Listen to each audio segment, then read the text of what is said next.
When you see stress, regardless of what sent the stress message, your body's priority is to run. Because if you don't run, you're going to be lunch for that lion. So if you understand what causes your personal genetic director to be stressed, then you have power over what falls underneath it. And we're going to get into what causes that director stress. So I call it the breaker box. And the reason I call it the breaker box is because just like your breaker box, your genetic director can pick the ones that go on and which ones go off. You have no control over this, okay? So whatever symptom, whatever disease, whatever thing's coming up is because your genetic director had it lined up in your personal priority list. So you're sitting next to someone else and go, but why do you always get elevated blood pressure and I always get sugar elevation? You're different. Your thumbprint is yours, personal. From the billion of people that have been born, it's yours, nobody else's. Your family history just gives you a clue into what genetic things are going to fall for you. It doesn't define it. When I look at people, it's a puzzle. Because everything that happens to you is interconnected. Every symptom is combined. Every symptom and every disease is intertwined. There's not one symptom that happens to you that's separate from another. But in our medical world that we deal with today, we want to separate you all out. We want to give you to the rheumatologist, the endocrinologist, the cardiologist. You're one person. You're one puzzle. And all of those things come together as one entity. So if you don't look at all of those pieces of that puzzle and put them together, you're missing something. So this is where it gets into treating hormone therapies and things like that, so that hormone therapy doesn't come alone.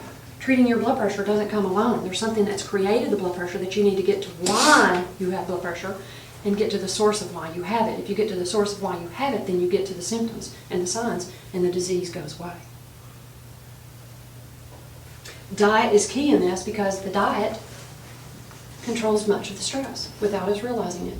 We've been told the wrong thing since 1961. We were told to stop eating fat. It was wrong. They lied to us. It was an idea to do low carb, low fat, low sugar, low anything, artificial sweeteners, artificial colors. All that's wrong. Eating oatmeal, eating Special K, eating Cheerios are heart healthy. If it claims something on the box, you can just assume that it is not going to do what it says it's going to do. That's the industry telling you, buy my product, buy my product. And you know what? They're not interested in your health. I'll guarantee it. And if y'all read a book called Salt, Sugar, Fat, written by a journalist, you'll understand what I'm talking about. I think everyone should read it, especially any mother that takes care of children. Michael Moss. Stress, whether you know about it or not, is going to cause all problems. And we're going to get into what causes stress that's unknown to you, because we don't need to delineate your obvious stressors in your life. You already know those. And you're going to go, Dr. Spanos, I already know those. I'm not that stressed. I go, well, you're the lucky one, okay, because most people do have stress in their lives. But I do see patients that come to me and go, I don't know, I've got a great life. I mean, I don't know. I'm happy, my husband's great, and finances are great, everything's here. Why am I sick? Because they don't know what their stressors are coming from.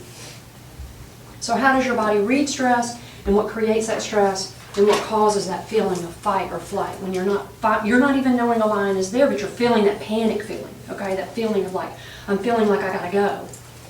Anxiety. How many people do I see that complain of anxiety, depression, fatigue, can't sleep at night?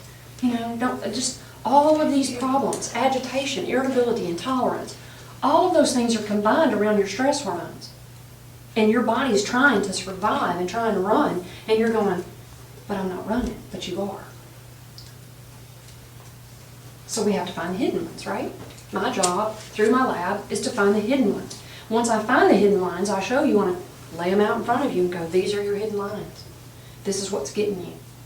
Whether it's a vitamin deficiency, a food intolerance, tooth abscess. Secretariat had a tooth abscess and he wouldn't run. How long did it take them to figure out that Secretariat had a tooth abscess and that was his problem? He was beautiful. What a beautiful animal. And if you've not seen the movie, I'd watch that movie to remind yourself, because that is a miraculous story. He went on to win the Triple Crown, the fastest horse that ever lived, ever, because of a tooth abscess kept him from running. So if you think about it, if a tooth abscess could keep Secretariat from running, what could be underlying you to keep you from being that person you want to be, reaching those potentials that you think you can reach, whether it's weight loss, whether it's blood pressure control, whether it's diabetes, whatever it is, or something like a tooth abscess, nagging you and keeping you from getting there, but you don't even know what it is.